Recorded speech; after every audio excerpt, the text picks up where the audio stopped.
उधर नतीजों से पहले विपक्षी गठबंधन इंडिया के नेताओं का एक प्रतिनिधिमंडल चुनाव आयोग से मिला और अपनी मांगों को सामने रखा। इंडिया गठबंधन के प्रतिनिधिमंडल ने चुनाव आयोग के सामने 5 मांगे रखी। पहली, पोस्टल बैलेट के रिजल्ट ईवीएम के रिजल्ट से पहले जारी किए जाएं। दूसरी, नियमों के तहत काउंटिंग हो, पर्यवेक्षक इन नियमों को लागू कराएं। तीसरी, मतगणना की सीसीटीवी से मॉनिटरिंग हो और कंट्रोल यूनिट का वेरिफिकेशन हो। चौथी, मशीन से जो डाटा आए उसे कंफर्म किया जाए। और 5वीं मांग, सील, ईवीएम को काउंटिंग के दौरान सील करने वाले एजेंट से रिकन्फर्म किया जाए कि एक लेवल प्लेइंग फील्ड के लिए, गणतंत्र के लिए, स्वतंत्र चुनाव के लिए, जो कि संविधान के मूल तत्वों का एक अभिन्न अंग माना गया है, ये आवश्यक है कि जो पुराना रूल था उसी को फॉलो किया जाए।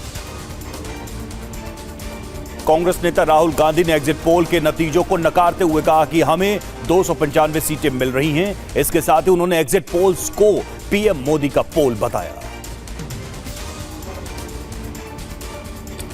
कांग्रेस नेता राहुल गांधी ने एग्जिट पोल पर प्रतिक्रिया देते हुए उन्हें नकार दिया है। इस दौरान उन्होंने कांग्रेस अध्यक्ष मल्लिकार्जुन खड़गे का बयान दोहराया, जिसमें उन्होंने इंडिया गठबंधन को 295 से ज्यादा सीटें मिलने की बात कही थी। ये मोदी जी का पोल है, फैंटेसी पोल है उनका। Thank you. कितनी सीटें आ रही हैं आपके हिसाब से? सिद्धू मूसेवाला का सॉन्ग सुना आपने? 295। ये मोदी जी का पोल है, फैंटेसी पोल है उनका। Thank you. कितनी सीटें आ रही हैं आपके हिसाब से? सिद्धू मूसेवाला का सॉन्ग सुना आपने? 295।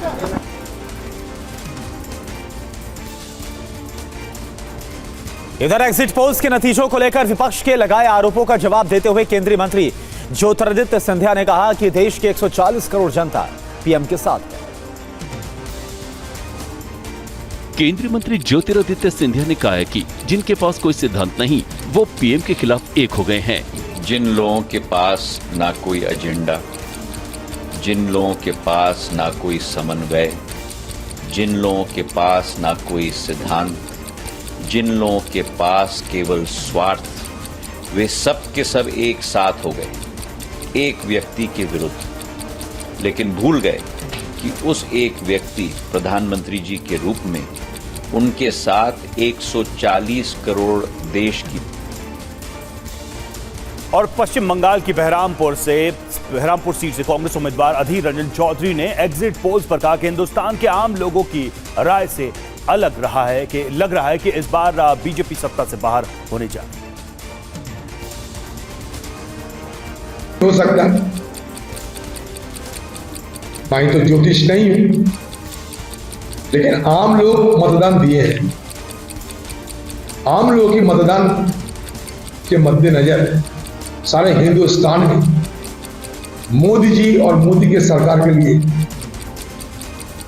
आज एक बड़ा चुनौती पैदा हो चुके हैं और हिंदुस्तान के आम लोग मोदी जी को सत्ता से बाहर करने के लिए चुनाव में मतदान किए हैं।